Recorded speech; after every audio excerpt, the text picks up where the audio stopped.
Hey guys, this is your host Thomas Tyree here from On the Hot Podcast. Today, this will be the Combat Series episode number 83 for you guys today.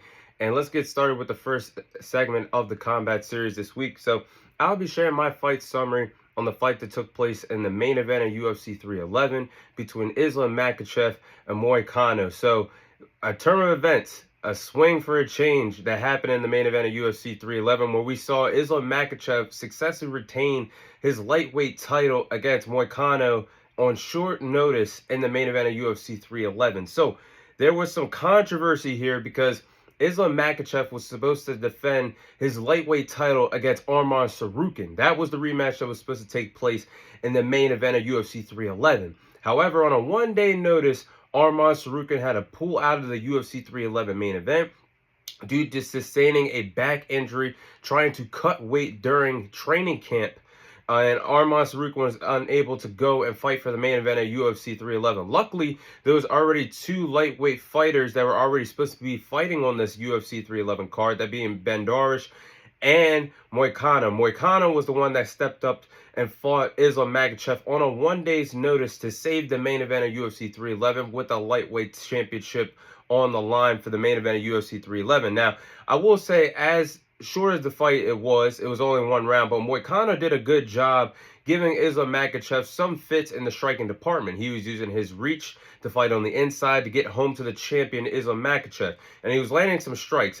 There was a point in the first round where a lot of people might have called it a knockdown. I thought it wasn't a knockdown. I just thought Islam Makhachev just slipped. But once Islam Makhachev collected the data, once he started to catch on to what Moicano was doing, he went into his bag, quickly adjusted, took Moicano to the ground grappling-wise, and got on his back, locked into submission, and quickly put away Moicano to successfully retain his lightweight title, Moicano taking the fight on a one-day notice. So Islam Makhachev, even though he didn't fight his planned opponent, still went out there, got a first-round finish, looked good to successfully retain his lightweight title in the main event of UFC 311. So I do give Moicano a lot of credit for taking this fight on a one-day notice. Again, he was a part of this card, but he was supposed to fight Bendarich instead. Instead, got a big boost and got the biggest opportunity of his UFC career thus far, getting a championship opportunity against a top 3 pound-for-pound star in Islam Makhachev. Now, the event would have been hurt if Dana White said the show must go on and they had to pull Islam Makhachev out of that slot. And instead, if Dana White and the UFC executives took Islam off the card due to him not having an opponent and having to move Merab and Umar to the main event slot of UFC 311, I think that would have hurt the stock of the show. But they did a good job adjusting on a one-day's notice because Arman Tsarukyan and Islam Makhachev was supposed to be a great way to start UFC pay-per-views this year, with those two respective lightweights having a rematch for the lightweight title. A rematch that they had, a rematch from the first fight that they had all the way back in 2019 when both these two respective fighters were climbing up the lightweight divisions before they became stars in the UFC. So anyway, with that being said, Islam Makhachev now extends his winning streak to 15 wins in a row. He is now one win away from tying Anderson Silva for the most consecutive wins for a winning streak in UFC history. Islam Makhachev has 15. The all-time record is Anderson Silva's, the great Anderson Silva, who has a total of 16 fights that he's won in a row. So Islam Makhachev is also tied with his mentor Khabib.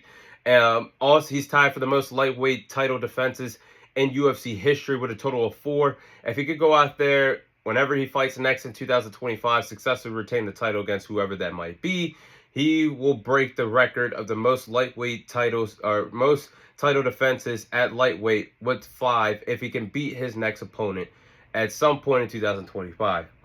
So, and I also found it interesting that Dana White also came out at the press conference, or came after the UFC 311 event ended, at the press conference, saying that Islam Makhachev has officially stamped his ticket to being the pound-for-pound #1 star in the UFC, which I find it bizarre because how many times have we seen on social media random UFC press conferences that John Jones has nothing to do with, that Dana White will go out there and say Jon Jones is pound for pound the best star in the UFC. So it's kind of interesting to see Dana White change his tune and his tone of who is the true top pound for pound star in the UFC. But he believes that it's Islam Makhachev at the moment. So we'll see if that's his way of trying to bait Jon Jones in to fight Tom Aspinall later on in the year.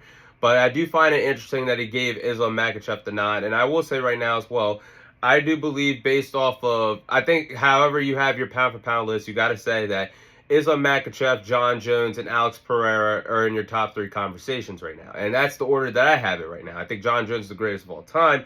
But I think Islam Makhachev right now, what he's doing at a dangerous, ferocious rate, being active, I got to say he's the pound for pound star right now in the UFC. But what's next for Islam Makhachev in this lightweight division? I believe that Islam Makhachev will defend his lightweight title against Charles Oliveira next. Whether that happens in the summertime or the second half of 2025, I think the next title defense for Islam Makhachev will be against Charles Oliveira. And Charles Oliveira had an impressive victory a few months ago against Michael Chandler.